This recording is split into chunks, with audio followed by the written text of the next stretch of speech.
अस्सलाम वालेकुम पाकिस्तान, मैं हूं सुहेल ख़ान। कैसे हैं आप सभी लोग? उम्मीद आप खैरियत से होंगे, ठीक ठाक होंगे और अब ताला की रहमत समेट रहे होंगे। जी दोस्तों, आज की इस वीडियो में हम आपके साथ मार्केटिंग के कुछ ऐसे तरीके शेयर करेंगे, कुछ ऐसी ट्रिक्स शेयर करेंगे कि जिनके ऊपर अमल करते हुए आप अपनी सेल्स को बहुत ज़्यादा बढ़ा सकेंगे। और ये टिप्स, ये ट्रिक्स, ये तरीके आपको एक अच्छा मार्केटर बनने में हेल्प करेंगी। ये दोस्तों, बहुत सारे लोग ऐसे होते हैं जो कि अपने किसी न किसी प्रोडक्ट का मैन्युफैक्चरिंग यूनिट लगा लेते हैं और प्रोडक्ट की प्रोडक्शन स्टार्ट कर देते हैं। लेकिन यूँ ही वो मार्केट के अंदर इंटर होते हैं तो उनसे उनकी प्रोडक्ट, उनका माल कोई ख़रीदता ही नहीं है, क्योंकि मार्केट के अंदर ऑलरेडी बड़े बड़े मगरमच्छ बैठे होते हैं जो कि बड़े इन्वेस्टर होते हैं और बड़े मार्केटर होते हैं। तो वहाँ पे उनका मुकाबला करना इतना आसान नहीं होता। और नया बंदा जब मार्केट के अंदर इन होता है तो उसने अपने दिमाग में बड़े ख्वाब सजाए होते हैं, दिमाग में बड़े महल तमीर किए होते हैं और उसने दिमाग में बड़ी बड़ी कैलकुलेशंस की होती हैं कि मैं पहले ही दिन मार्केट के अंदर जाऊंगा, 50,000 की सेल करूंगा या फिर 1 लाख की सेल करूंगा। लेकिन आगे से उसकी सेल होती है जी 3500 रुपये, 4,000 रुपये, 5,000 रुपये। तो फिर वो बंदा परेशान हो जाता है। वहाँ पे उसके जो उसने महल तमीर किए होते हैं, दिमाग के अंदर ख्वाब सजाए होते हैं, वो सारे उसके वहाँ पे वो ख्वाब टूटते हैं और वो बेचारा सर पकड़ के बैठ जाता है, क्योंकि उसने जिन लोगों से मशवरा किया होता है उस कारोबार को स्टार्ट करने का, तो उन लोगों ने उसको बताया होता है कि जी भाईजान, आप ये कारोबार शुरू करें, इस काम के अंदर निरी बचत ही बचत है और सेल की तो आप टेंशन ना लें, ये बहुत ज़्यादा चीज़ बिकने वाली है।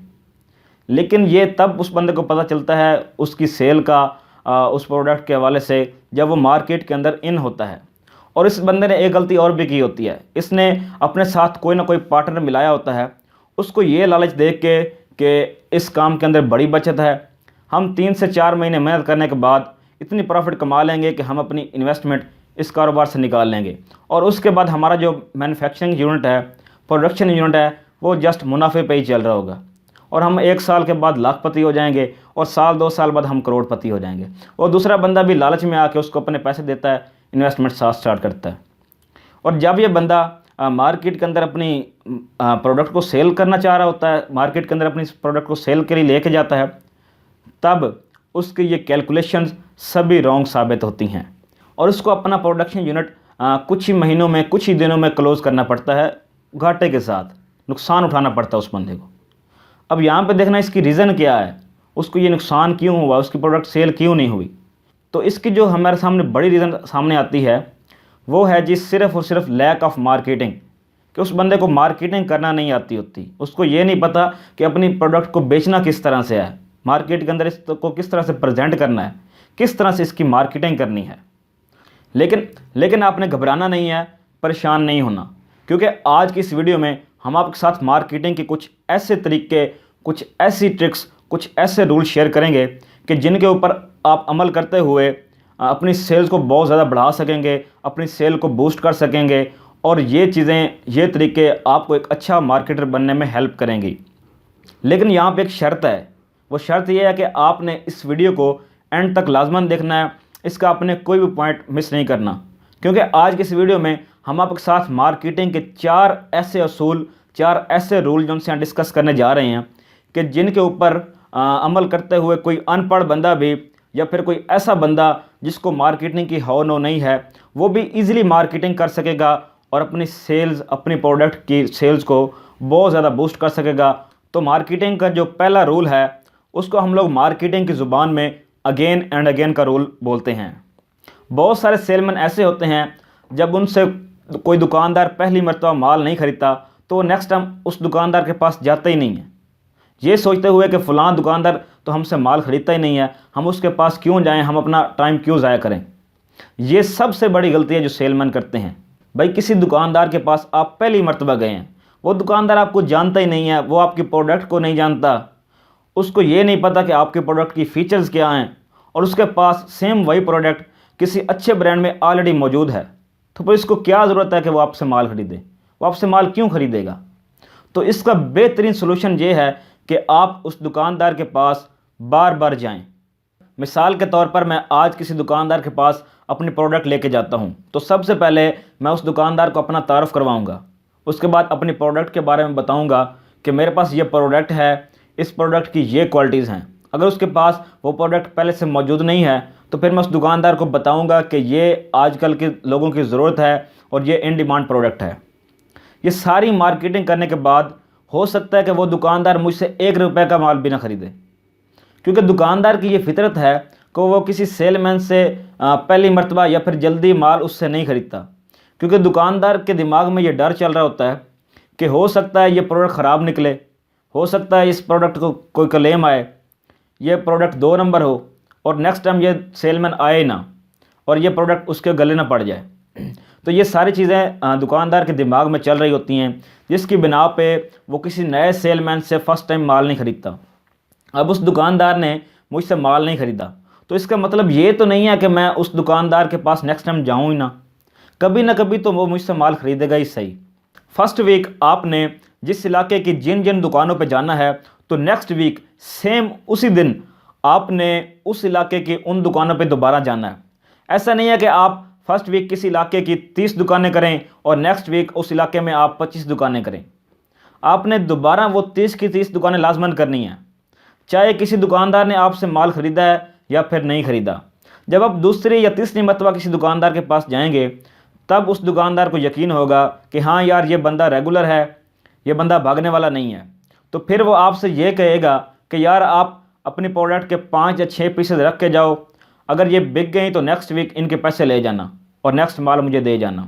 जब आपकी प्रोडक्ट किसी दुकान में एंटर हो जाती है तो वो बिक ही जाती है। साफ ज़ाहिर है वो दुकानदार आपकी प्रोडक्ट को सेल करेगा तो ही प्रॉफिट कमाएगा ना। तो ये था जी फर्स्ट रूल मार्केटिंग का, जिसको हम लोग अगेन एंड अगेन रूल बोलते हैं कि आपने दुकानदार के पास बार बार जाना है। तो नेक्स्ट जो दूसरा रूल मार्केटिंग का हम आपके साथ डिस्कस करने जा रहे हैं, इसको हम लोग मार्केटिंग की ज़ुबान में एक्सेसिबिलिटी रूल बोलते हैं।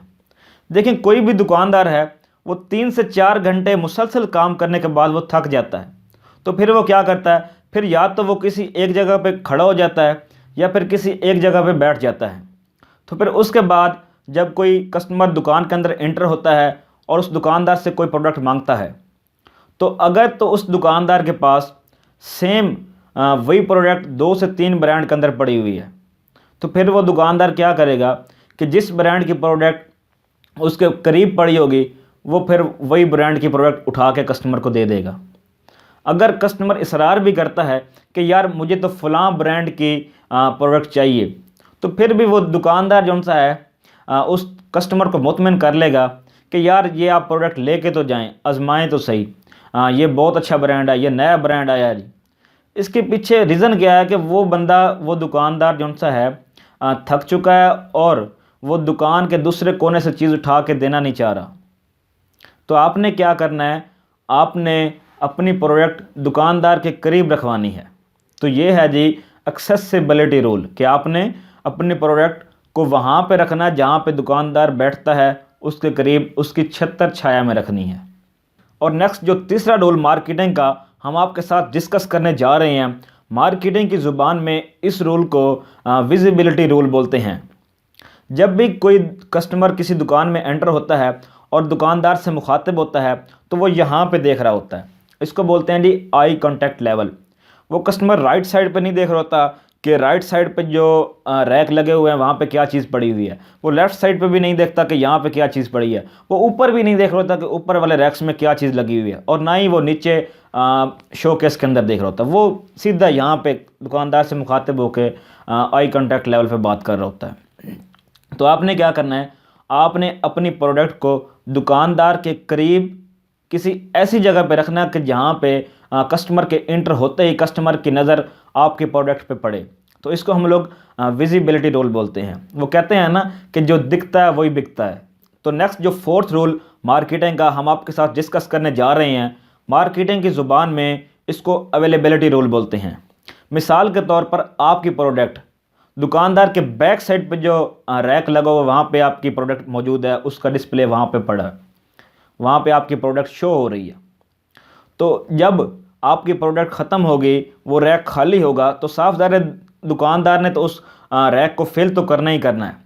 तो अगर तो दुकानदार के पास आपकी प्रोडक्ट का स्टॉक अवेलेबल होगा, तो फिर जो रैक खाली हुआ वहाँ पे दुकानदार सेम वही प्रोडक्ट रखेगा और सेम आपकी प्रोडक्ट दोबारा उसके बैक साइड पे रखी जाएगी। अगर आपके स्टॉक जो सा है दुकानदार के पास अवेलेबल नहीं है, तो फिर वहाँ पे आपकी कंपेटिटर की प्रोडक्ट रखी जाएगी और आपकी प्रोडक्ट वहाँ से हटा दी जाएगी, क्योंकि आपकी प्रोडक्ट तो ख़त्म हो गई, उसके पास स्टॉक ही अवेलेबल नहीं है। आपने क्या करना है, आपने इस बात को यकीनी बनाना है कि आपका स्टॉक दुकानदार के पास हर वक्त अवेलेबल होना चाहिए। देखें जी, अवेलेबिलिटी गई तो फिर विजिबिलिटी भी गई, विजिबिलिटी गई तो एक्सेसिबिलिटी गई, एक्सेसिबिलिटी गई तो फिर सेल ही सारी ख़त्म।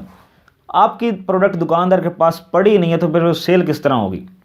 तो आपने अपनी प्रोडक्ट की अवेलेबिलिटी को यकीनी बनाना है। इसके अलावा एक बात और मैं आपसे शेयर करना चाहूँगा कि बहुत सारे सेलमैन हजरात मैंने देखे हैं जो कि दुकानदार की दुकान के सामने अपनी बाइक को खड़ी करते हैं या फिर अपनी गाड़ी को खड़ी करते हैं और गाड़ी या बाइक से उतरे बगैर ही दूर से आवाज़ें लगाना शुरू कर देते हैं कि हाँ भाई कोई चीज़ चाहिए थानू।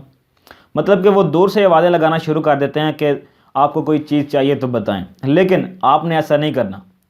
आपने अपनी गाड़ी या बाइक खड़ी करके उससे उतर के दुकानदार के पास जाना है।